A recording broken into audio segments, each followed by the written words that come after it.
Hello, everybody, and welcome to another wonderful episode of the Weekly Tall Talk. I'm excited for you to be here because we have another banger of an episode, and today we have two very special guests. They're our normal guests, but they're also very special, and I'm glad to introduce them. I'm going to start with my man on my left. His name is Tyler Soto. Brother, how are you doing? I see you dancing in that chair.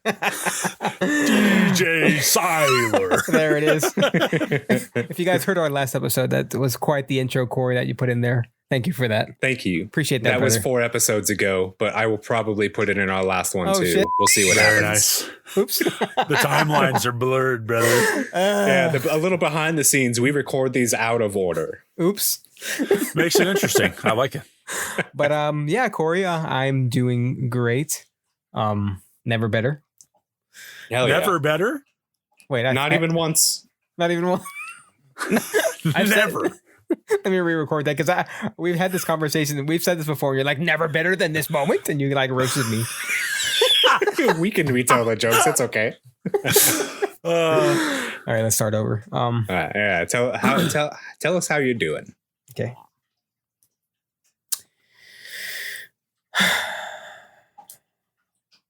Okay, I That have an should be idea. the answer. I have an idea. That should be the answer. Like, how are you doing, Tyler? Just that sigh. Just a sigh. Okay, here we go. I'm doing I'm doing Corey apparently. Done. That's in the recording, bruh. I can't talk tonight. Shit. Okay. I'm doing good, Corey. I am deadbeat, but You're a deadbeat? Damn, Tyler. from what? Wait, what? Damn, telling I on think I yourself. meant like dead tired. I'm beat, but deadbeat is not good. Yeah, a deadbeat is. What's the You dead were the saying? last thing from a Did I say it deadbeat, wrong? my friend. I won't let you talk about my friend like that. Fuck. Okay, let's start this shit over again. One more time. I'm doing great, Corey. Thank you for asking. Ready for another great episode with the both of you. You know, it gets better each time, and we'll see where it goes from here. But Yeah. enough from my end. I'd like to hear from the man, the myth, the legend himself. Cale, the giant. The king. Tyler. Thanks, guys. I'm doing well also. It's been raining since I woke up, and it's still raining now. What is it, 14 hours later? So that's Damn. always a good day for me. California's And, popping off. Oh, yeah. Yeah.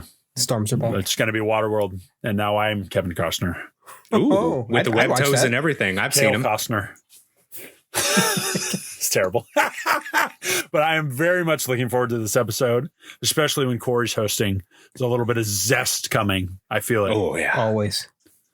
I try always. and do what I can. I really do. Oh, You yeah. know, bring a little spice, some herbs, 27 flavors. Oh, It's all included. Now you're just KFC, making me the hungry secret now. recipe. I'm going to have to Oh, yeah. grab a snack before we get into this.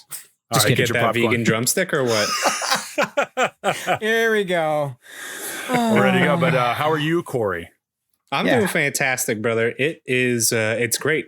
At this point in our recording sessions, I'm in California, and my future self is probably having a great time. I'm assuming. We I love wouldn't it. doubt it. We love it. The Return of the King. Yeah, but I have some bad news for you guys before we get into the episode. Oh, no. What's Uh, that? And everybody at home.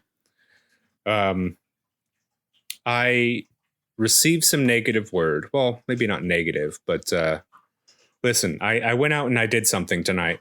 I went to a fortune teller, and no. That's different. they Okay. revealed something to me because I asked about how the show would go and what our success level would be. And the fortune teller told me that me and my two co-hosts were going to die in a month's time, and then Damn. kicked me out.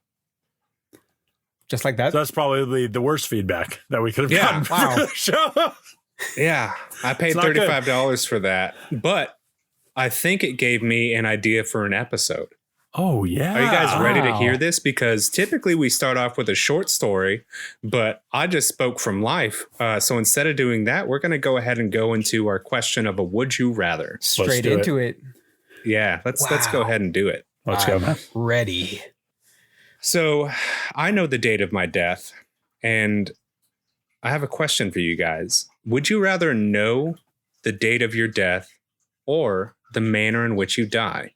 Ooh. This fortune teller seemed legit, so this one might be the most precious choice you make here today. All right. I think. All right, we're going to start off with Cale today. Okay. I think. Hold your we're gonna horses, Siler. skip you. I'm stepping up. Of these two options, neither are good, I might add. But I feel like I'm going to go with the date of my death. Okay. Oh, okay. Versus the manner. My reasoning behind that is I feel like you can't really plan out your life because fortune tellers and crazy people might get you before your plans are completed. That's but true. I feel like this would make me a little bit more conscientious of planning out my life, how much time I have left, what I want done, do as much good as I could do in the amount of time. And then if I knew the manner in which I was going to die, I feel like I would be like hyper paranoid of that specific thing. Yeah. So like it might derail me from doing something possibly if I mean, I would just be an apprehensive person, I believe. So I'd rather just know like the date and come to peace with that and then just let it ride. That's but crazy. what if the date was like predicted, like when I went to the fortune teller tonight? What if you knew that within a month's time, it was time? Would that be long enough to plan out things? Ooh, I think so. Like the most important things. Like if I knew I was going to die and it wasn't like in my control, I feel like I would like set it up to where I would have like hella benefactors. Take out all these insurance policies on myself, hook everybody up. Right. We all eat. Hey, I hope All that right, money's who wants come in? back to the podcast in some way. Oh yeah, dude. For sure. Gift cards or something. Gift cards. Well, No. while we're waiting on those gift cards, Tyler, what about you, man? I'm gonna have to go with Cale as well. The date, but I think I think it would be reverse. How you said like the manner, you would be like well, most likely would be paranoid the whole time because each day is getting closer to that. But like Cale said, you can, depending on how much you have, you can really like plan out your life and everything that you really wanted to do before you pass. And I think that would be really important. Okay. Yeah. Yeah. Well, I think there's also like the flip side of that. Like I'm saying, I would be paranoid. But then if I just avoided whatever was, say I was going to die, the manner of my death was I was going to die on the cruise ship. Mm-hmm. Right. Mm-hmm. If I just avoid the cruise ship, like, would I just be carefree knowing like, okay, that's going to happen eventually. That's how I'm going to die. But if I prolong that as far into my life as possible, like, couldn't I just like live kind of carefree knowing like nothing else is going to get me? Right. Yeah, that's true. Well, that's, and that's kind of where my answer lies. I think I would choose the manner of my death. Right. Instead of the date. Because like, one, I would enjoy the surprise. I don't plan for shit. You guys know that. Yeah. But two, like if it was a cruise ship, you can just stay away from the ocean. So like like a cruise ship is going to fall on your house one day. Right. Okay. Well, Right, they're like that's airlifting it. Yeah. Yeah. Yeah. You like do the thing for the bachelor party. They like black hood you and I wake up on the ship. I'm like, no, you bastard, exactly. no. What if you were like dragged by your friends, but the whole time you're like, no, Yeah, I don't want to go. Go. They still let us on the ship. I'm just begging them and crying not to be on the boat. Yeah. Don't do worst it, bachelor please. party. But I think. Go ahead. yeah, if you do know, I didn't think about that. If you knew the manner, you could avoid every possible situation that would put you in that. Yeah. Right. I would push So- back a little bit on that because what if it's something that's very, very common? Like you say, I'm going to die in a car accident. You can't But avoid every cars. time you drive, it would be like, is this it? Yeah. Or like, how would you like, I mean, I guess you could like travel another way, just use public transportation or something like that. But like every time you decided to take your car anywhere, you would have to think about like, am I dying? I mean, we could die in our cars any day. But do you think that like you mentioned like paranoia earlier of like trying to shield yourself from that manner in which you die?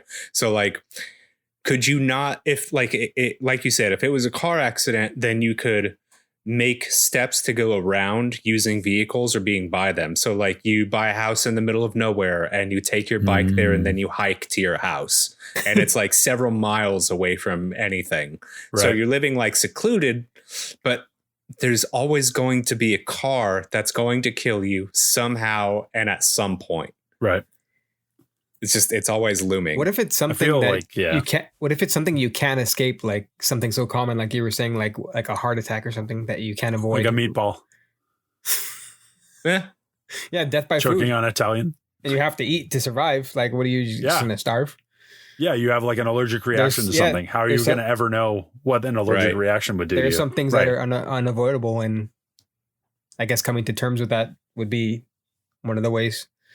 Right. Yeah, I think that like it would just depend on how specific that news was delivered. Because like the manner in which you die, like, yeah, you know what? You're going to die by falling downstairs. Like that's pretty generic. But if they say you're going to die because you're having open heart surgery, like that's pretty specific and you got a plan for that. And then I guess your alternative would be, do you not have the heart surgery or do you, knowing that you're going to die during heart surgery? Right. Yeah. I feel like, choosing knowing the date of your death, I do think that would put me at ease though. I really do. Like it would be upsetting if it was like a short amount of time, but I feel like I could, everybody who has a near death experience or, somewhere where somebody experiences loss, the common factor or the common like kind of cliche thing to say is like live every day like it's your last or, never take a day for granted. I really feel like this scenario would like play into that to where you would like have such more like a zest for life. Like, why would I ever do anything I don't want to do anymore?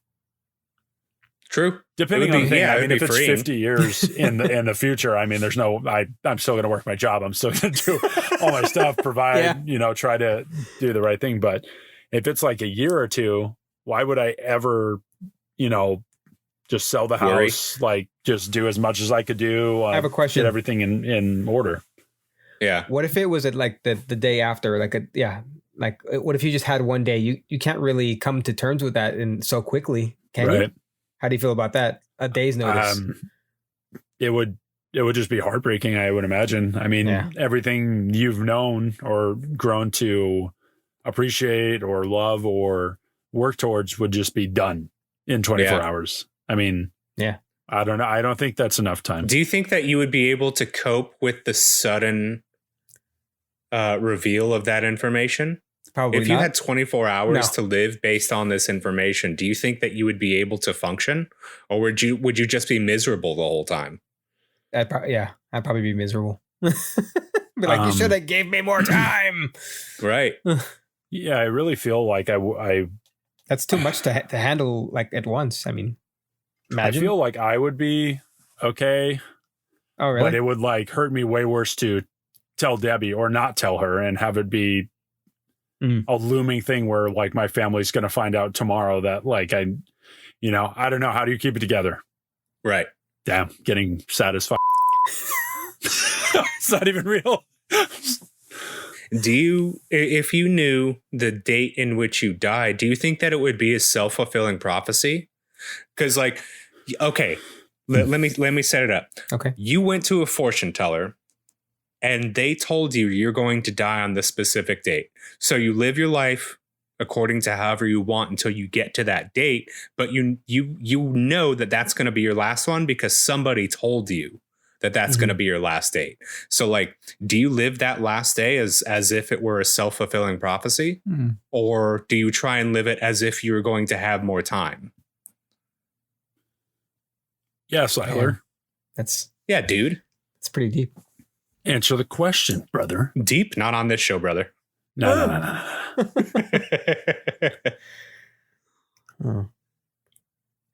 Yeah, I guess so. Would you plan for the possibility of you living past your expiration date? Like just in case it was false or wasn't true? Right. Because what if you live all the way up to this moment and like you said, like it doesn't happen. Do you keep living your life as, like it was your last past that?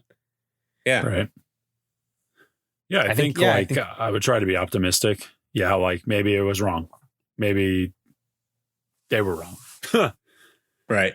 But I think like the worst case scenario with that would be like worst case scenario of like, let's say we plan all this out. It's 10 years from now.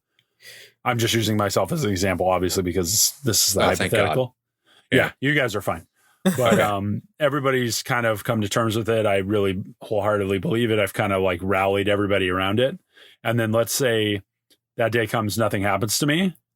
The relief that would be over everybody else. But what if you just die the next day? So you gave everybody this false hope. Yeah. Of like, oh, well, that was wrong. And, you know, we have all this time. And then like the next day you're taken, not Liam Neeson, but by death. I have a very particular set of skills. You're coming with me, Tyler. But I would try to be optimistic. I mean, be realistic, but at the same time, like I would openly hope like maybe that crazy woman was wrong. Yeah. Or man. Yeah. Yeah. What about you, Tyler? I mean, would you plan like, oh, maybe there's a mistake or maybe, but I mean, I would feel like you would need to feel like some kind of connection or some kind of like aura about a person to like believe that in the first place. Yeah. Like just to psych yourself up that much to where you tell everyone you're going to die and you're trying to like organize all this stuff. I feel like it would have to hit on a deeper level to where you've like accepted that, which I don't know how I would like accept that just from talking to someone. Yeah. I think that, if I were to like live my life like it was my last every single day up until that day, and then it was wrong, and I think I'd keep that mentality because like, what if it could be the next day, and it would just like be like this like never ending like cycle in my head that I was already building up to this point. And yeah, I think it but would continue. Like the flip side of that, I think from like what you're saying, if you lived every day like it was your last, like wouldn't your life be not in terms of like I think different people, different quality of life, right? Like everybody's experience is individual. But would you not have lived a fulfilled life if you lived every day like that? When you feel like your life would hold more weight than like us just like saying, oh, you know, we have another 60 years to live. Yeah, I definitely think that, but it shouldn't take like a fortune teller to make us do this though. Right. We could be doing it right now and we're just like, nah. We're like, well, you know what? I think we're going to have to go do that. So cut the show. Let's go outside. Wait, all right, guys. Oh, no.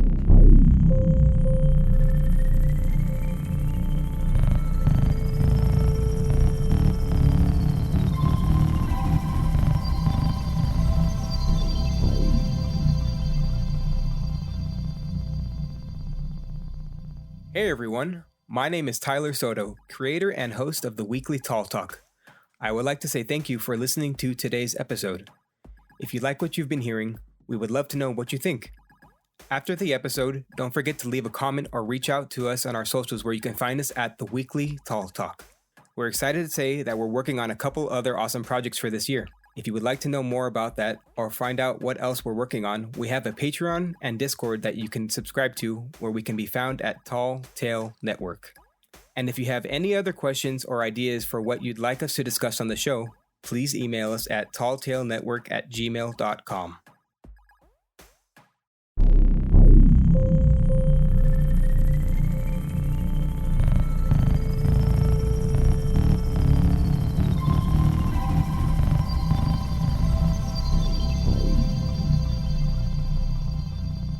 Well, we just came back from going outside, and let me tell you folks at home, I'd rather be doing this for the rest of my life.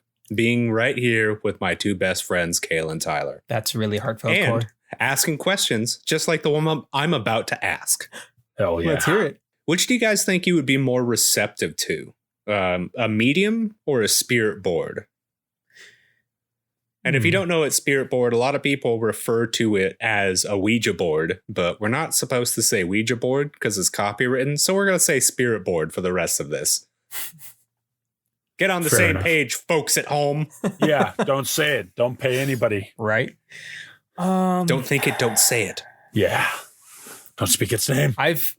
To be honest, I had like a phase where I would watch like on YouTube videos of people like using a spirit board, and some of them are like, they seem real. Some of them, they seem fake. Like, what? Yeah. Confusing. I've always wanted to try one myself, but every person that I've talked to it's like, no, you shouldn't mess with that kind of stuff. Like you're opening gates and I literally said that when we were writing this. You're like, oh, wow, that sounds cool. I was like, do not. No. Yeah. Hey man, we could do it, man. You can do your podcast from hell. Yep. I think you kind of answered this question, Tyler, then. It seems like you're more receptive to spirit boards. What? Or do you, right? I mean, like if you're having the want or the urge to use one, I mean, maybe that's... Yeah, and you looked for evidence and you saw like this, is there not, but I don't know if I trust evidence? it, though. I mean, yeah. Yeah. A medium, too. It's like a physical person telling you these kinds of things, but it could be like the same thing. It could be like a get up, like a... Right. This is hard. Well, listen, if they're messing around in that realm as a human being, and they're messing around with the spirit world as a medium, like I would trust them to a degree, but like there would always be a level of distrust because like you don't know who that person's contacting. Whereas a spirit board is just so much more personal, and that's something you're taking upon yourself. Very true. That's fair. I think like Tyler kind of already alluded to this, but I feel like you already have to kind of be receptive to this being a possibility before you even choose one of the two options. Because if it's more like me where I like don't want to have anything be summoned or cast on me or anything like that, I'm more likely to choose a person and then be like, this is just another person. Okay. I mean, I would not mess with the board because, I mean, let Siler be the guinea pig on that one. But but it's sold me, in stores. Walmart. Oh, wait, can I say that? Is Walmart copywritten? Walmart's copywritten. I'll bleep it out. Okay. Walmart. Yeah, I mean, there's a lot of like gag stuff or, you know, people want the occult or this or that, but I feel like more comfortable with a person. I feel like I'm not the best judge of character, but I feel like I would be more apt to be like, blow it off. If like a spirit board was moving, I would be like freaked. Oh, yeah. Okay. Versus like a person just being weird, I'd be like, damn, that's a creepy ass. Get away from me. Versus like the thing moving, I would just be very mad at Tyler for making me do it. So if a medium was a person telling you the date of your death versus a spirit board, which one do you think that you would believe more? Only if it's Long Island medium. That lady's hair is amazing.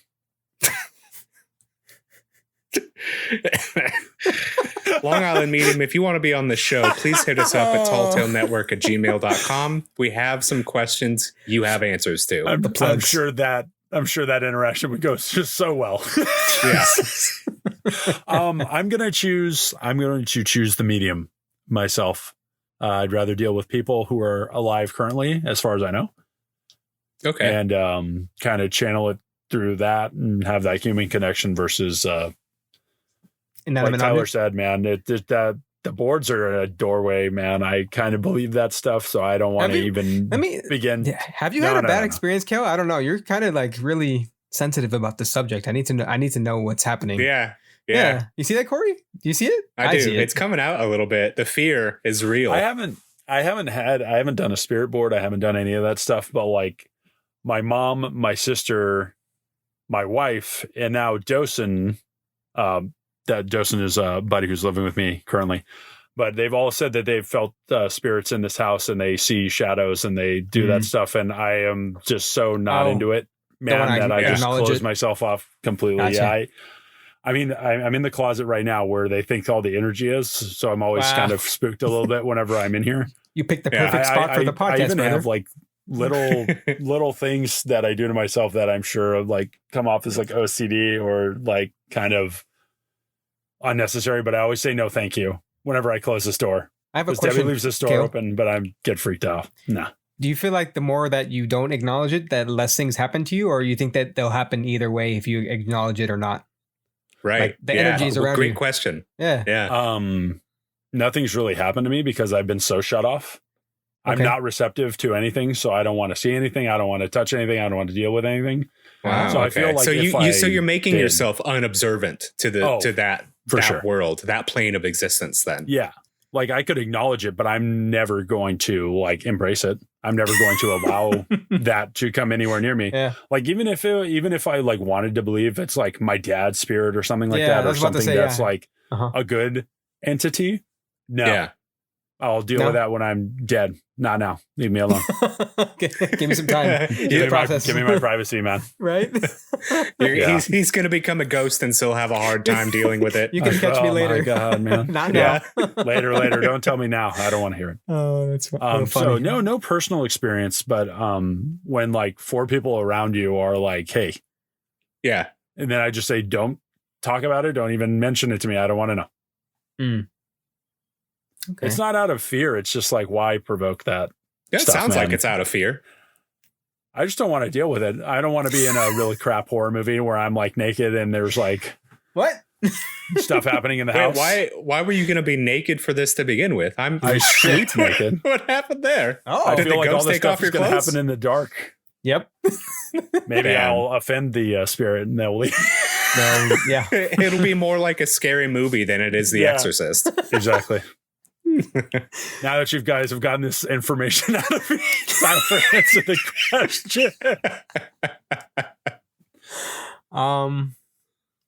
I think I'd be more receptive to a person. I'll go with Cale because I've seen so much like stuff on the internet that could be hoaxes. It's kind of like in my mind that it could just be all play, Yeah. Right. but like to be a real thing, even though how many people tell me that like not to do it, makes me want to do it in a way. But I think I'd What? believe. Oh, okay. That's the opposite. It's like- no. He's going against the grain, man. He's the one who Oh. summons the spirits. It's like if you're, You're the guy that's going to get us killed if we ever make a movie. what's that It's one thing literally where you it's like that's going to... it's in Dexter's lab when he's like when Dee Dee, she's like, what does this button do? And she's like curious. And Yeah. Bro, I'll tell you who you are. okay, In the tell me. most recent Evil Dead remake, you're the guy who reads the Latin for no Yeah. reason, even though he knows not to do it. You are that guy. Someone you're has getting to Oh, do it. this Corey and book I is made of killed. skin and there's a bunch of blood in it. I better read it. It's wrapped in barbed wire. It's like, nah, man, it's cool. I'm entranced, okay? I think you would. I think you would summon the hellfire for all of us. And Cale, I'm not. he's the happy one who about it. kills us at the cabin, dude. Tyler, you're the one who starts this shit all off. Why are you leaking spoilers? People haven't Oh. watched the movie yet. Well, there's your homework for the day. Wait, no, it can't be homework because we just spoiled it. Never watch it again. Oh. Perfect. Come on, Siler. Don't watch any horror movie.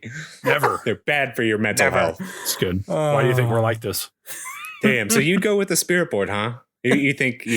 Yeah, Corey, What just would go you ahead do and if it choose started for me. moving on your own, though?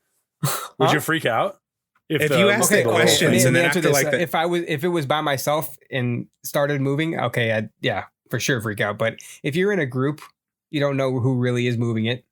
So the ghosts are moving it. What are you talking That's about? the whole man. thing is the board. You think Lester is just going to be sliding it everywhere? Like, let's get Okay, you have- Korean. Let's fucking so with the go. spirit board, you have that. L F.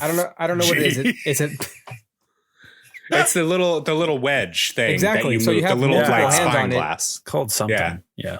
you have multiple hands on it? I mean, who can you really trust not to move it? Just to scare your I friends. won't. Okay, we know that you I can won't, promise but- you that. I don't Okay. even want to be there, Tyler. You forced me. Then why did you agree to come on the trip to the cabin? I thought we were just Airbnb chilling out. No. It's always an Yeah, ulterior I motive. agree with you, man. Things all said, I'd probably believe a human more than a piece of cardboard. Okay. Right, cardboard, That's fair. wood. I don't know what The, it's the made spirit board. Yeah. of. Yeah. Whatever. It's a fucking homemade spirit board just for fun. Just wrote on it yourself. Sharpie. I made Come this on, out of a Tyler. box. We need to hear Corey's answer. I'm kind of intrigued. Yeah, I'm getting We're lost in giving my you- answers. Imagine Yeah. we're giving you all this crap, and then Corey's like, "Oh, spirit board for sure." Dude, Hey. spirit. Dude, well, No. you joke, but yeah, Oh, spirit dude. board for sure. Are you kidding me? Oh, Dude, okay. I mean, Okay, let's hear it. the same arguments you guys are talking about, like, yeah, anybody could just lie or like move the little the little piece on the spirit board, but like people lie all the time. I don't. I'm much more receptive to a spirit board because like I've seen that stuff like move on its own. And like if you're trying to contact anyone with a spirit board, like I'm just like Cale, I'm out of the room. I'm gone. Yeah, you know? I don't want to be there. Because like as soon as you don't know who's moving it, I think that's when things start to go wrong. Because like that's when you've made contact with somebody. And like even if you don't know if it's like your friend or somebody moving it, like that's still a risk you're taking just trying to speak to some entity for answers. And you don't know what you're summoning. The thing is, I have a question. Why, in order for the spirit board to move, I wonder why people's hands have to be on it. Why can't it move on its own? I think you need that physical point of contact. I think it's I channeling. think you need to like, channel all of your energy into one focal point. I'm confused. It needs a physical touch. Apparently. It's probably some type of like transitive thing. Okay. Just always wondered that. Because if you didn't need hands and it moved on its own, I'd definitely change my answer and go with the second. But yeah. I think like the second it starts moving, you're already not face to face, but you're already dealing with something that has more spiritual or like entity power than you. You can't move stuff telepathically or any kind of other way. So you already are encountering something that's outside of your pay raise. And again, like if somebody's moving it, so let's put ourselves in a group scenario. We have 4 people using a spirit board, okay? Yeah. And we all have our hands on the little spyglass to look around or whatever it's called. Like if somebody starts moving that spyglass, would that then be an acceptable point where we could assume that whatever spirit or demonic entities like entered because somebody's giving you the information to move it, right? Like, you don't know if you've just like initiated some type of possession or if something's controlling you outside of your own fate. To come up with that answer. Oh, yeah. It's scary to like surrender yourself to something. And that's what you'd have to do in order for it to be true, right? Right. I'm not willing to be subservient to anyone. How much would I have to pay you? Well, you can't. Not on this one. Oh. Okay, that's going to be how we open up our first the first show of our tour. We're going to bring along a spirit board. I swear to God, and I will. You'll fight somebody. Manic. I'll go full manic. Bring out the candles, a little bit of salt. Oh, dude. Make it fun. We have those embroidered robes that we made too. Have you guys ever tried to do the I was always too scared to do it, like the Bloody Mary thing, like in the bathroom. I can't make it past the second name. It's too scary. Yeah, it's kind of scary, man. I don't provoke stuff like that. Yeah, for sure. I'd rather like encounter a wild animal or like a killer or something before I deal with any kind of malevolent. Tear you apart. Something tangible, something we know how to deal with, versus like a spirit. Like, oh God, I don't know Latin and I can't read very good, so that would be hard. Chanting any kind of like you don't want to insult spells. This thing. Yeah. No, don't provoke anything. No. Just leave it alone. Yeah. And we have too much evidence like that there is something out there, whether it be UFOs or spirits or what have you. Like Tyler, we've talked on the last episode, like at Christina's work, the videos that we have on our Discord right now, those trays moving on their own. And say that like it's a benevolent spirit and you're trying to contact it. Like, why? What are you going to get out of that? Like, I would rather have, like you guys said, like a medium, like that extra point of contact. They're the person who can deal with that. They can, contact demons in any way they can. And that would be fine. But like, as far as like a spirit board goes, like that's something you're doing on your own. Right. And it's scary enough to like encounter other things. Like my parents used to live in Silmar. If you're from California, you would know where that is. But they had a house out there and they had a poltergeist, and my dad and my mom swear by it. They're very rational people. They're very, I think, my mom is religious. My dad was, but to an extent, and they like were scared. They got scared into moving. I think it was a huge part of why they left there. They would go above and beyond to lock their house. So no one was getting in there. Mm-hmm. And my mom my uncle, her older brother, had gone on Wheel of Fortune the long time ago. Really? Yeah, Lance. I And didn't he know had that. won. That's cool. That's Wheel a of type of speeder Fortune. board. And he won all types of stuff. Like he got some jewelry, he got some other stuff. He won his motorcycle, all this other stuff. And my mom was gifted one of the rings from the jewelry set. And then when they were moving or something, or the house did get broken into and all the jewelry was taken. My mom was heartbroken over it. Damn. They had all this poltergeist activity. This is years later. And then out of nowhere, I think maybe like 6 or 7 years after it was taken, the ring was just sitting in the middle of their bed on the upper story in their house. The ring was just sat in the middle of the bed, and my mom, rightfully so, lost her shit. Yeah, I would too. And, they moved, I don't think too much longer after that, because weird stuff would be happening, like stuff that couldn't just happen. Like the washing machine would be in the middle of the garage. Their pots would be, or all their plants would be out of the pots, like just thrown everywhere. The dirt would be everywhere, just weird stuff. So hearing those stories, it was already setting me up for like, hell no. Yeah. So it doesn't even have to be like where you did anything. Yeah. Yeah. And that's scary enough. And then we're talking about like going and seeking it out. No, thank you, brothers. Damn. You know what we need to seek out right now, though? What's that? These ads.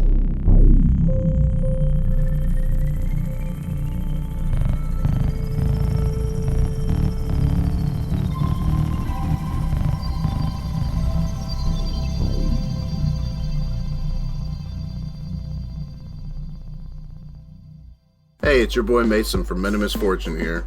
We're a comedy podcast with 3 different segments. We cover anime/pop culture, true crime, and bizarre news, all while taking on some interviews. We drink, we smoke, and we know how to have a good time while making you feel like you're a part of the show. Find us anywhere you get your podcasts. And don't forget to check out our Patreon for bonus content. And for more updates, follow us on Instagram at Men of Misfortune. Remember, stay misfortunate and always listen to Mom. Now, back to your regularly scheduled program.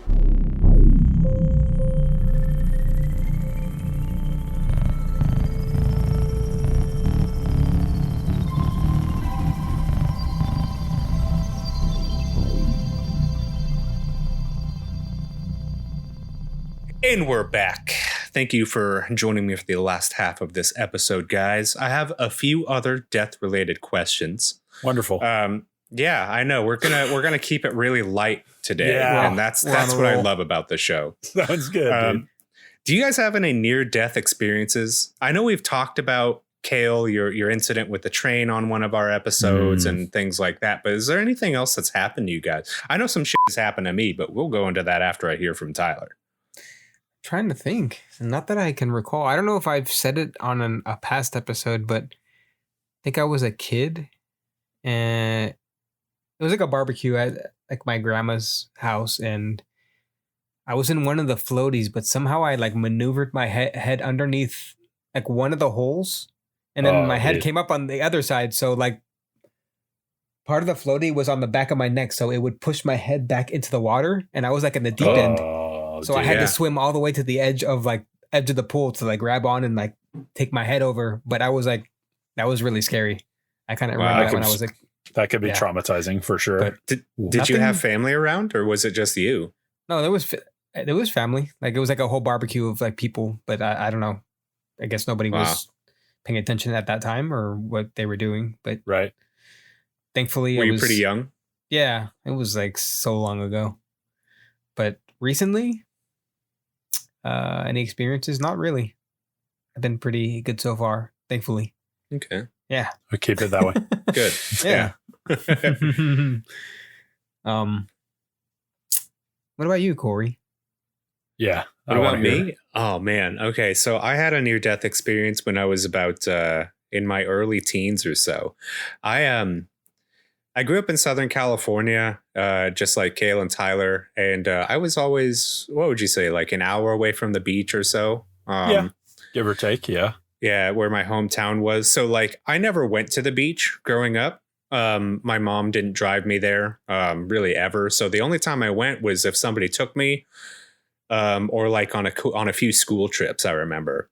Okay. But my neighbors were big surfers. They loved going to the beach as often as they could and going surfing. Nice. And for I think my birthday or something, my mom bought me a boogie board because my I love neighbors those. invited me to. Right on, Dude, yeah. man. Yeah, I still do that. To be honest, yeah, they're fun. Oh, hell yeah. We should go tomorrow Well, since I'm in California at this time. nice. Yeah, Well, based on what your story's going to be, maybe I don't want to go. Oh, yeah, that's true. It ends tragically. Yeah, I was I'm about to still say, alive. near-death experiences. We should go. we can change that. Hold on. We're prepared this time around. We'll make it through. Anyways, Yeah, I don't mind pushing my luck. So I had a boogie board and I went with my surfing neighbors to one of the beaches. I don't recall which, but I was out on my boogie board and you know what's scary about the ocean is you don't know the currents. Mm-hmm. You don't know like where things are going to take you and how quickly they take you there. And the waves were probably about 4 feet high by the time like we were doing our thing there. okay. Right. And I got knocked off of my boogie board when I was trying to ride a wave back to shore. And I had the little thing around my ankle. The strap, so the right? boogie board, Yeah. the boogie board was floating above my head after I got knocked off of it. But because I had attached the strap to my foot, I couldn't level myself with the water. So eventually I just had to let the boogie board go. But by that time, I was dragged out to sea by like a rip current. So I must have been, I would say like 200 feet away from shore. Quite a ways, like more than a football field's work. And, you know, I was a chubby kid. I'm a chubby guy and I'm an exercise averse person. And I had to swim back to shore. And a little bit of life advice if you don't know, if you need to swim to shore, swim parallel with the shore. Right. So you don't get too tired. But I didn't know that. I was young. Yeah, you're a kid. And as I was trying to swim back to shore, every few paddles or whatever it is, every few like strokes that I could get closer, one of these 4-foot waves would crash over my head and then I would spin. And the only thing I saw was just my body tumbling inside of this like spinning waves and like it was like the sand was gone. There was no, it was so deep that I couldn't see anything. Oh, so okay. Yeah. So like every time I was able to get up and surface and try and go for breath, another wave crashed on top of me. And I was struggling, dude. I fought this current for at least 10 minutes. Did you try waving down like a guard or something or like throw your hands in the air or anything? Did you try to? No, because again, like every time I couldn't even wave my hands. That's how quickly the waves were coming in. Whoa. And so that happened, like I said, for like 10 to 15 minutes, maybe longer than that, before I was able to get like closer to shore. Fatigued. But I mean, like there were points where I was like half blacking out because I didn't have any air. I couldn't breathe and I was out of breath. Yep. And like exerting myself physically like that, like I was tired. And like I finally got back to shore. I was okay. I didn't need to be rescued or anything, but that was like the moment where I said, yeah, maybe this sport isn't for me. Maybe I shouldn't go out there unless Tyler invites me. Was that the last time that you've gone? Yes. Oh, in fact, that was the last time I swam in the ocean. Let me ask you this. If you were to go to the beach tomorrow, would you have that same trauma maybe going in? Or would you like go in with a new mindset? Like maybe this time will be okay. I think I'd probably be okay. But again, like I haven't exercised in decades. So like decades. I don't know. I just don't know if like that phobia would still be there, or like even worse, getting out into the ocean to where I could swim. Like imagine like freaking out then. Yeah. And then needing to be rescued or something. Cause like that's when all those memories come up. Yeah. But yeah, all I can remember, I have an artwork that I created. It's on my Instagram if anyone wants to see it. Oh, I want to see it. All you can see when you're being tossed in the ocean is blue. Because like the sky is blue, the water is blue, and you don't know which way is up. And when the water's just doing this like cyclone around you, you don't know which way to start swimming in any direction. Yeah, and you're surrounded by like that thunder of the waves too. So that doesn't help either. Exactly. Yeah. Yep. Right. Disoriented from the sound. Yeah. Yeah. And you have... So that was Yeah, that was probably one of my closer near-death experiences. Did you were you able to like not swallow like the salt water? Because that would have made it like 10 times even worse. Oh, I know I was drinking that salt water. Oh, like gosh. that was the last thing I did that day. I sat on the beach for the rest of the day once I made it back. I lost the boogie board. You know, what was I going to do? Now we know what to get you as a welcome home present. Tyler, write that down. Yeah. A towel so I can sit on the beach. I don't like the ocean either. I'll go with you, man. We'll barely go out there. We'll get some we'll go out there in our boots and just kind of stomp around. Just stomp around in our jeans and boots. Like, take that. Revenge. Fuck you. Fuck you. Oh, man. But that was the closest I think I ever got to dying that I can remember. That's what scary. about you, Cale? Like you alluded to, I had the train thing before, but I used to walk from my job to, which is in downtown LA, to Union Station. It wasn't that far. It was maybe like a, I don't know, 15, 20 minute walk if you're walking briskly, I guess. And I always used to like encounter like homeless people. Obviously, it's like LA. There's going to be homeless people. Mm-hmm. But there was one day I was walking to the train station and I saw this guy coming up it was like right next to the freeway. It's like kind of like a walkway next to it. And the dude just gave me a bad aura. And I was like, oh, I'm going to cross the street. Mm-hmm. But then I was like, fuck that. I'm 6'8". I'm hefty. I'll beat the shit out of like whoever wants going to fuck with me. You instantly so I keep walking down this thing. And, you know, I'm kind of minding my own business, but keeping a close eye. And I go to walk by this guy and he steps in front of me. And I think, he just went the wrong way. And then I stepped the other way and he stepped in front of me again. He never looked up at me. Oh. He was like looking at my feet. Shit. Yeah, I got the wild eye. So he never looked up at me. And then I was like, okay, dude. And like I went to step to the side and he kind of came a little bit closer to me. And then I saw him rifling around and he had like, I'll never forget it, man. He had like these really baggy sweatpants and he starts rifling around in his pocket. I'm like, oh my God, what's going to happen? And I start to move away and he pulled out a knife, but the knife hilt got stuck on the baggy part of his sweatpants. Oh, that's your chance. So, and it was a big knife, man. I would like, without exaggeration, that it was like the hilt itself was like bigger than his hand could grab. Oh, wow. So I'm assuming it was like a hunting knife or something like that. And like fight or flight, man. The second I got hung up on the thing, I hit him as hard as I could in the face. Nice. And then like when he recoiled back from that, he got the knife out. So I grabbed his wrist and I was grabbing his wrist the whole time. I went to the ground. He went to the ground and I was just holding his wrist with a knife. I wasn't protecting my face at all. And he punched me maybe like 30, 40 times in the face. What? That adrenaline stuff, it like, I was not letting go. And then there was a group of people, like I think maybe 3 or 4 women from what I remember. It was all a flash. We're just screaming. Yeah. They weren't helping me. They weren't doing anything. But I mean, there's 2 big men fighting on the ground. Wait, nobody pulled out their phone?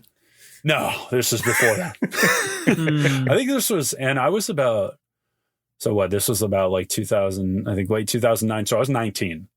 Okay. So right out of high school. This happened for a while. And the guy kept punching me in the face and like, I kept like just closing my one eye and I just held that. And eventually my adrenaline came. I think the guy got worn out from punching me in the face, to be honest with you. This isn't working. And I was able to toss him off and I just ran. Like I didn't check if he was chasing me. I didn't check if he did in this. I ran. I almost got hit by like 2 cars when I was running across the street. Jeez. And I finally got in a Union Station where a bunch of people were there and I turned around and he wasn't following me. He just blended in. Were you like bleeding all over your face after? Everybody's like, what's wrong with you, man? He busted my eye really bad. My lip was like I think my tooth went through my lip. Holy shit. I never knew that. It was vicious, man. Like whenever I did this and my mom understandably lost it. My aunt was hysterical when I told them like what happened and my face was like pulped up, man. Like that was a very terrifying experience to me. So I'm not paranoid because I'm stronger now. I'm more insane now. So I'm not like that, but I'm always very aware of whoever's around me. I do not play that kind of stuff anymore. Okay. And it's kind of made me, Debbie's mentioned this a couple of times and my sister, they're like, you're kind of paranoid when we go places. It's because I don't trust anyone anymore. Mm-hmm. That's fair. That was a very scarring thing. That guy and like that dude wanted money, I'm assuming, and I had $1 on me. So if I had gotten stabbed and died, I would have died for $1. For $1. Right. So that was a very like it's not traumatizing to me, but it definitely changed my life in terms of like, I look at everybody as a possible like threat to me. Yeah. Do you guys? I think that is trauma. Do you guys go into Yeah, like now that you mention it, yeah, I look at everyone like, can I kill that person or can they kill me? Right. You say that, Cale, but let me ask you this: like when you go to like restaurants or places like movies or anything, do you like think in your head like, okay, what's like what the worst possible situation, and then like how I can like prepare myself for that? Oh yeah, I mean, I always do that. It's very not stereotypical, but I think it's very common for like people to want to watch all the doors and the entryways and stuff. And I feel like mass shootings only made it worse. Yeah. I typically, well, you guys know this. I always carry a knife everywhere just in case something happens. I mean, even when I'm in a group with, like the most recent thing I can remember was, going to the Triple R screening the other week with the guys, and it's four grown ass men. And I still feel like I need a knife, like even though it was there, and I hated to give that up. We were going through metal detectors, so I just sat it on top of the door, like by the security, and they couldn't reach it. So I just left it up there. And then I came back for it after because we're in downtown LA, and I'm like, I was heightened after that. I was like, my spidey sense. But I definitely like pay attention to try to everything. Like by myself, I'm not reckless, but I don't like pay attention as much. But if I'm in a group, like if I went anywhere with you guys, I would have the same level of like heightened kind of like awareness, I guess.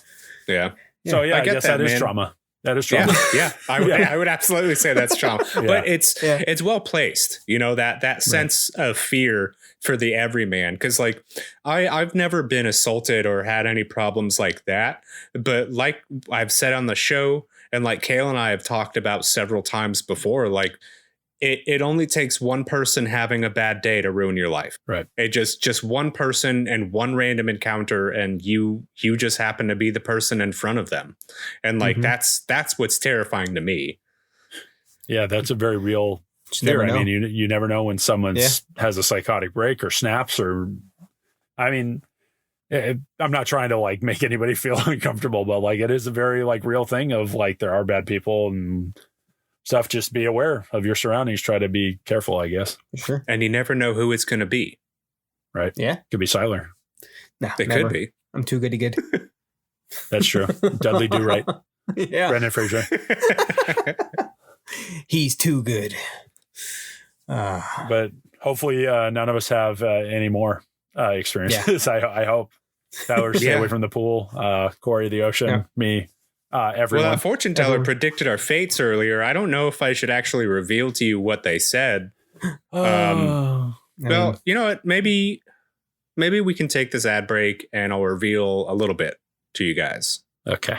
Let's not the whole thing. Just a little bit. Okay.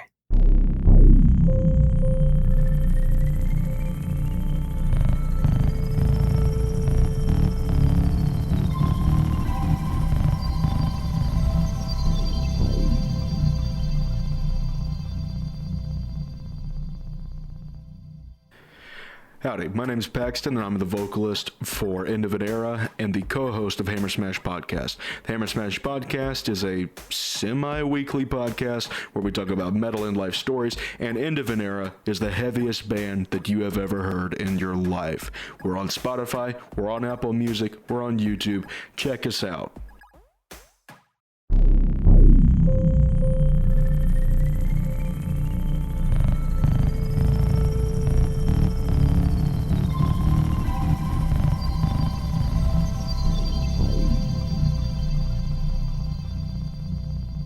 Well, I told these gents some of their fates, and I was pushed back a little.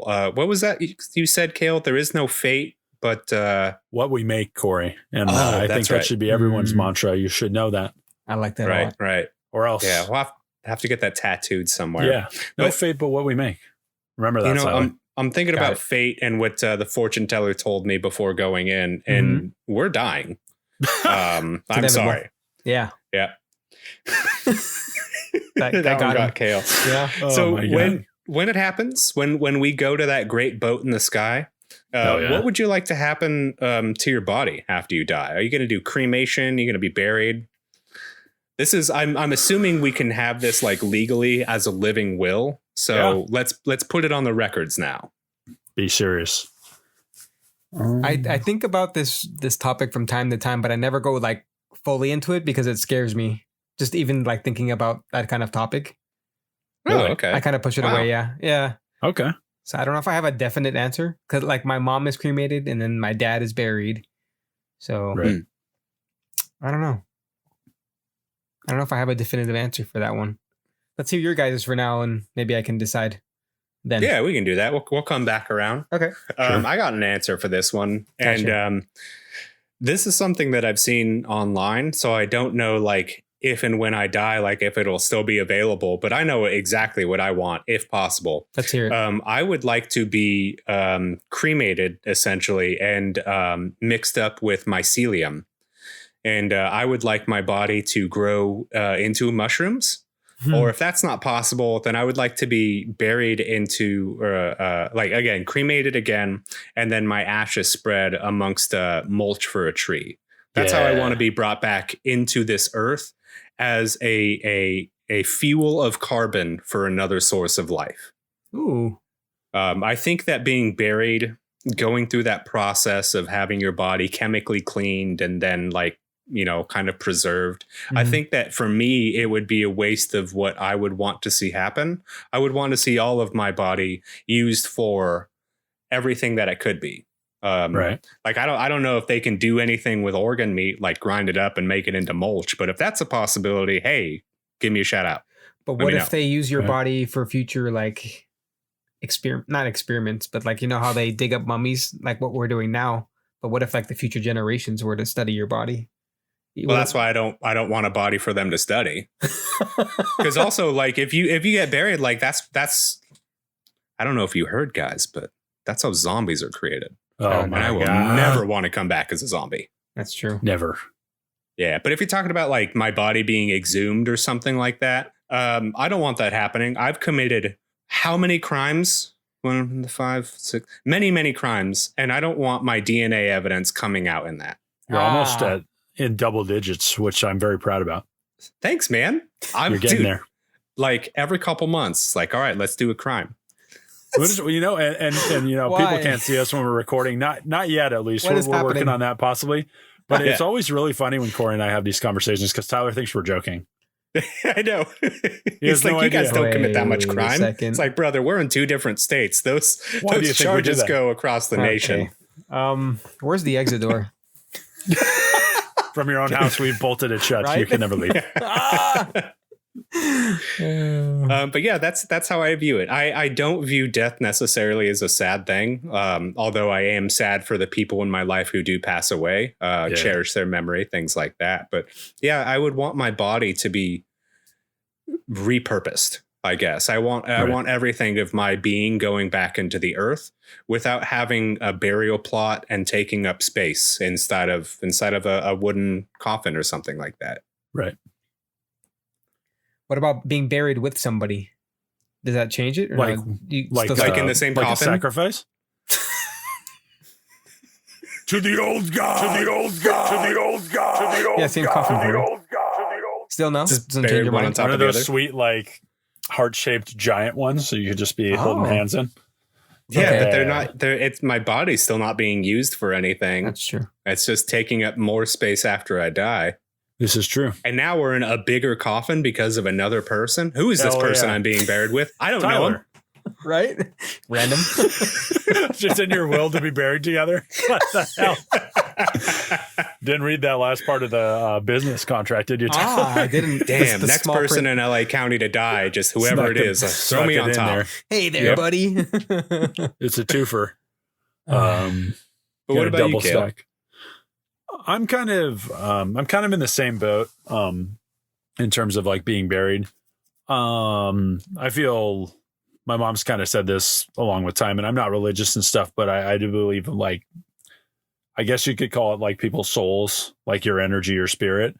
But I wouldn't want I feel like our soul is gone when we die. Our body's just like a shell.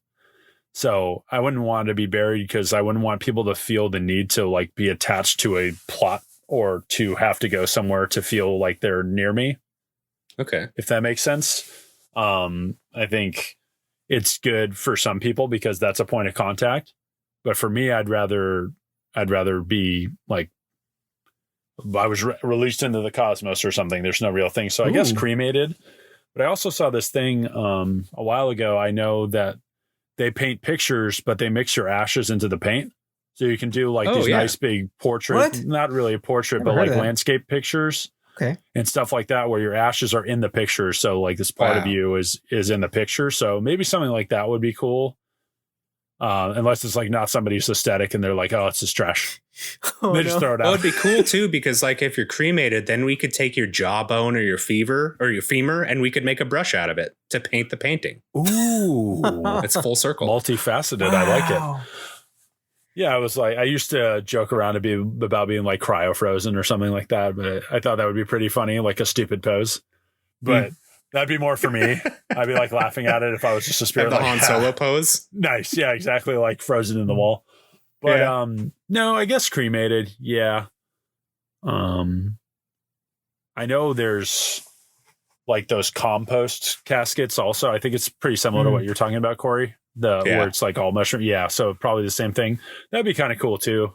Like I like the idea that you brought up of like feeding into something or your body being used as some kind of fuel for another form of life. I like that. Yeah. But no, I've never been one for thinking about the coffin. It Plus sucks. it would be like an extra tall one, extra expensive. Just cut my legs off. Right. Well, right. How do you do it with like couples or like people that are like wife and husband? Like, what if one wants to be cremated and the other one wants the casket? You guys have to be separated, but like, what if you want to be together? Well, you could take like if one dies before the other and they're cremated, then you could like have the urn and then bury it with the person who passes afterwards. But as far as like being buried and then you're like, well, I'm going to be cremated. You said you wanted to be spread like on a tree or something, right? Right. Okay. Yeah, I want something done with my body. Whether I'm cremated or whether my body is just like put in a tree shredder and mulched up. And then just given back to the land. Yeah, like shoot you out of a cannon or something. Awesome. Exactly. Just like Hunter S. Yeah, exactly. Hit the button, Tyler. Yeah, just make a bunch of cactuses out of me. That'd be cool. Yeah. Some peppers. Chili oil. This guy. The reference isn't going to make it stand. It's just going to be Tyler and I. Nobody's going to understand but the three of us. That's all right. We can have inside jokes. Look it's our it up, show. Guys. Yeah, look up chili oil. See if it makes sense. I know it makes you uncomfortable, Tyler. Not the chili oil, but this conversation. But do you have any thoughts? Like, is there anything that you lean towards? I know it's sometimes uncomfortable to think about us being not here anymore. Not really, because even if you were in a coffin, Corey, over time, aren't you basically giving your body back to the earth because the insects will eventually, eat through all that. Get their way in there. Your body will. I don't think that's how it necessarily works with modern, the way we dispose of I don't think that's how it works with the way we dispose of bodies, because I know coffins are lined with metal. Oh, are they? And during the process in the morgue, they take out all of your organs, right? And they put chemicals in your skin. Or excuse me, in your blood to like kind of just preserve you. So like there's nothing in you but stuffing and chemicals. So I don't really know what happens. Like maybe your body liquefies after time, but again, like what purpose is it serving doing that? Right, and in terms of like you said, the embalming and all the chemicals they use and stuff like that, I don't think there's a particular like thing for insects or animals to even try to get after at that point. If that makes sense. Yeah. That's insensitive to say, but like I don't think there's like a means for any type of animal to want to do anything with you. Well, and to add to that too, like you're 6 feet under and then buried with a bunch of dirt in a completely pristine lawn. Like most cemeteries, I don't, like Cale said, I don't think there's much that would be able to go after your corpse. Right. Fair enough. Scratch that then. No, but like I said, I do feel that's a good connection point for some people. like they think the headstone and knowing where your loved one lays is comforting to people. Yeah. My mom's dad, or I guess my grandpa and my uncle, are both buried out in Eternal Valley, like Santa Clarita. That's where my dad is. Yeah, exactly. So for people to, I feel it makes it easier for some people to deal with it or to go there and talk to your loved one. It's like a connection point. I feel, I do see the appeal of that. I really definitely, especially with my grandma. Like she'll, like for my dad, she'll like go out of her way, like for his birthday or Valentine's Day, like all the holidays. It brings her like joy in a way because she can go there like and talk to him. She has like that connection. So it's different for everybody. I think more power to you in those situations for sure. Yeah, absolutely. I just like you're saying, like it helps you get it out. It helps you share the happy moments in your life that you would want to share with somebody after they've passed, and having somewhere to go. It's almost ritualistic in a way. Yeah. Like you can go, you can set down your flowers or whatever mementos that you have, and then just share your memories with the dead. And I agree. I think having something physical and tangible would be really comforting to know. Right.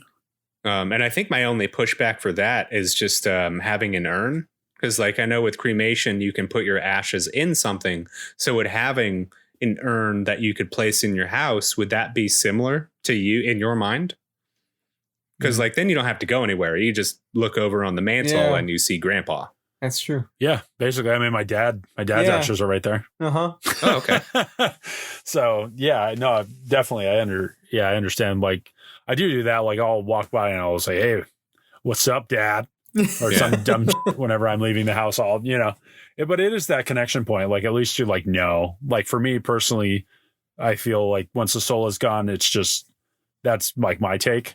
Like it's still that person. It still represents that life, that body. Like I get the appeal of wanting the ashes or wanting someone close. It helps you.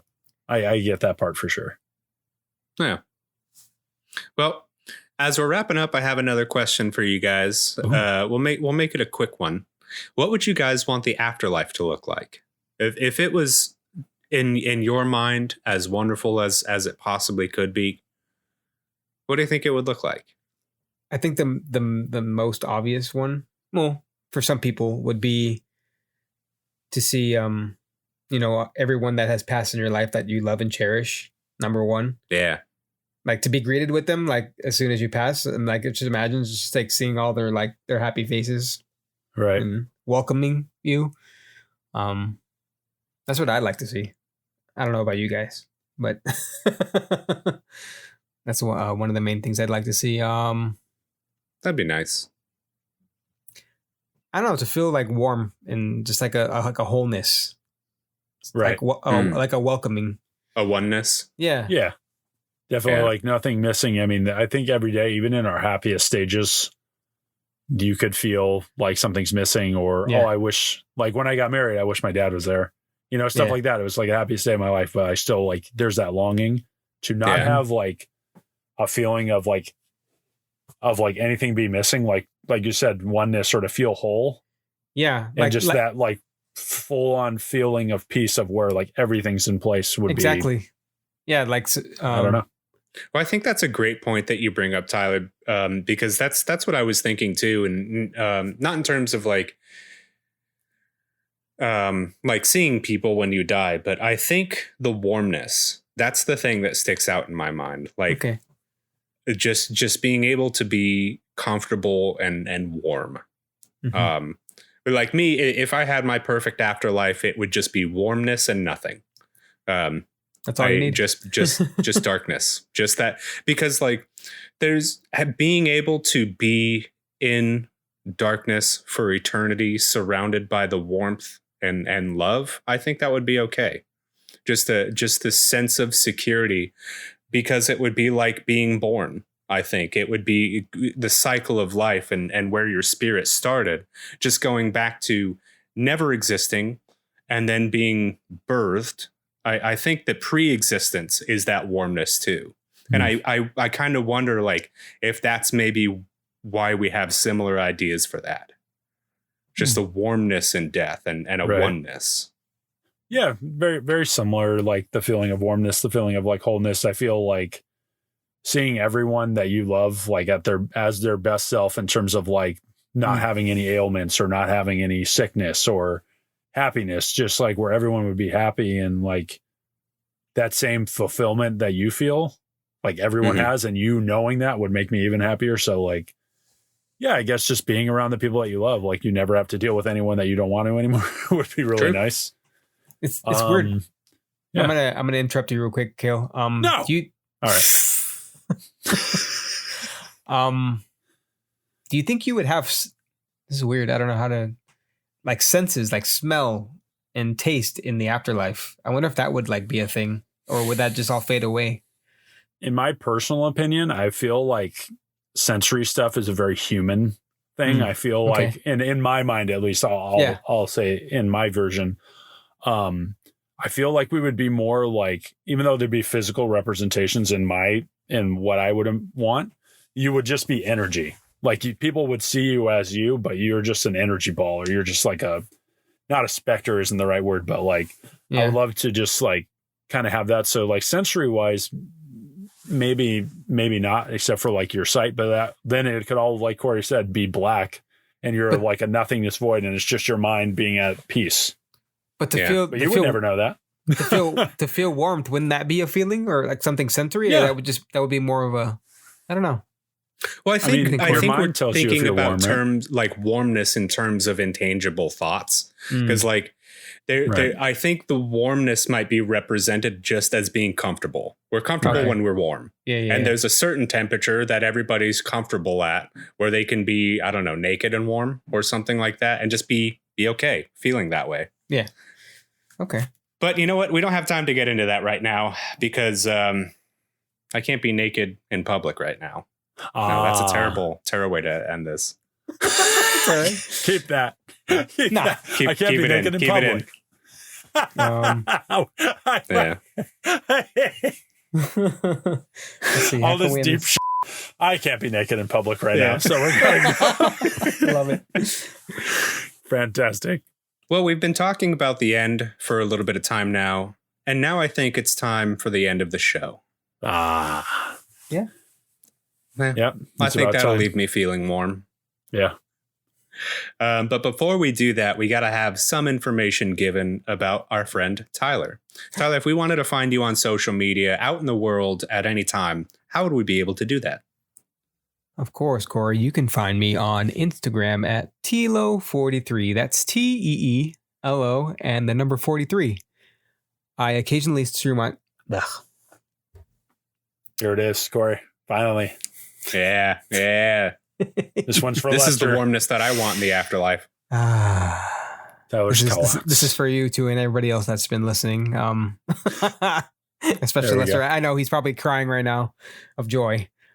Yes, Lester. I stream on Twitch at Sushi Moose. That's yes, Lester.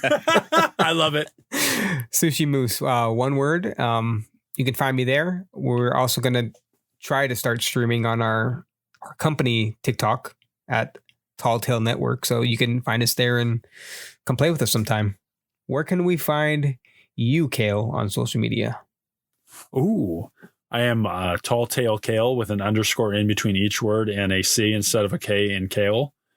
And I am also the bearded underscore giant on TikTok. I'm assing off on there. We have the weekly Tall Talk TikTok. That's our communal thing where we post those teasers and everything, and hopefully some snippets live soon. You never know. Live. And then we have the communal Instagram at the weekly Tall Talk. So we have that as well. And join us there for updates on the show. We have some skits coming out. We have new releases being teased. We're excited to get that going. Oh yeah, and we've been seeing an uptick in our YouTube views, which has been awesome to see. Yeah, so thank you. Find us there Appreciate it. The weekly Tall Talk. Also there, like and subscribe, brothers. Hit that bell. Hit that bell. Be up to date with the Tall Tale Network. And What about you, Corey? No. What about you? No. Corey? He's trying to close it out with saying He's trying anything. to close it out. Yeah. I himself, see him. But I'm gonna throw him the. Yeah, I'm trying yeah. to weasel my way. You're in. And if Yeah, anybody you can out there find wants Corey to, on Instagram. He has really good art on there. If you want to see his dog Frank on there as well, you check that out. You have a good time. The handle for that will be on Corey.Andre. I thought it was on R-E-Y. Oh, I'm thinking- my name. D-R-E-Y. I don't even know it. I'm thinking of your Twitch, dude. The Andre draws. I said the wrong one. What's Well, your that's Drown. not even. You know what? Oh Draw. yeah, Twitch. I forgot about that. Drown in Corey's art, not the waves.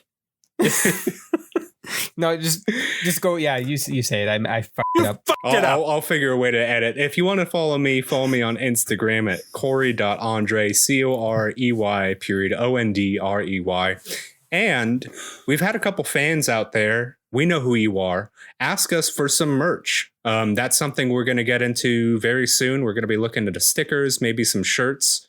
We're still trying to figure that out. But if you guys want to help us release some merch, please go to our Patreon at Tall Tale Network. That's where you can find us. And we'd love to have you subscribe because we're offering quite a few other things there. So yeah, we'd really appreciate your support. Let's do this. You listened to this Appreciate episode it. all the way to hear me say that. So thank you for your support now and here. We love you. Yeah, and we will see everybody. you next time on the Weekly Tall Talk. We'll tell you later. Tell you later. Tall tale you later. DJ Siler.